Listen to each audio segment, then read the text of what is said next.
புதிய அத்தியாயம் படைக்கும் வகையில் மாண்புமிகு முதலமைச்சர் அவர்களின் முதல் சுதந்திர தின கொடியேற்ற விழா இங்கே நடைபெற்றுக் கொண்டிருக்கிறது. அனைவருக்கும் இனிய சுதந்திர தின நல்வாழ்த்துகள். சுதந்திரத்தின் பெருமையை போற்றும் இந்த புனித நாளில் வரலாறு மீண்டும் ஒரு புதிய அத்தியாயத்தை எழுத தயாராகிறது. ஆம், நாம் ஆவலுடன் எதிர்பார்த்து காத்து கொண்டிருந்த தருணம் தற்பொழுது நம் மாண்புமிகு தமிழ்நாடு முதலமைச்சர் அவர்கள் மூவர்ண கொடியை ஏற்றி வைத்து கொடி வணக்கம் செலுத்தி சிறப்பிப்பார்கள். காவல்துறை கூட்டுக்குழல் இசைக்குழுவினரால் நாட்டுப்பண் இசைக்கப்படும். அனைவரும் எழுந்து நிற்குமாறு பணிவன்புடன் கேட்டுக்கொள்கிறோம். May we kindly request all our dignitaries to rise for the national anthem.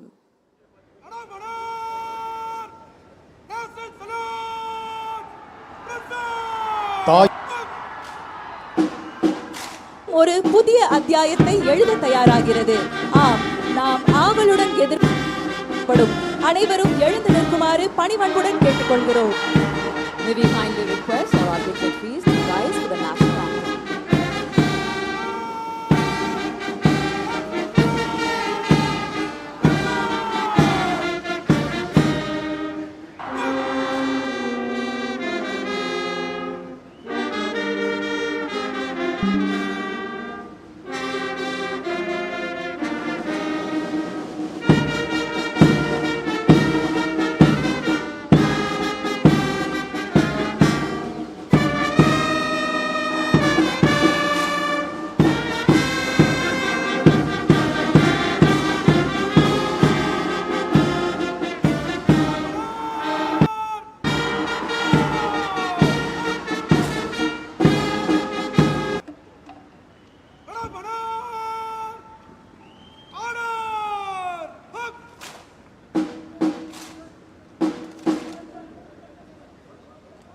தாயின் மணிக்கொடி பாரீர், அதை தாழ்ந்து பணிந்து புகழ்ந்திட வாரீர்.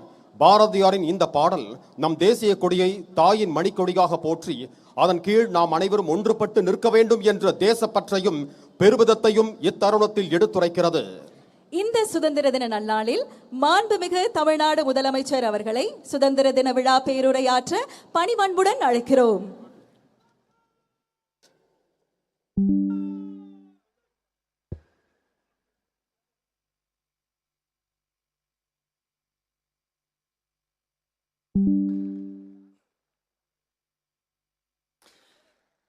தமிழ்நாடு சட்டமன்ற பேரவைத் தலைவர் அவர்களே,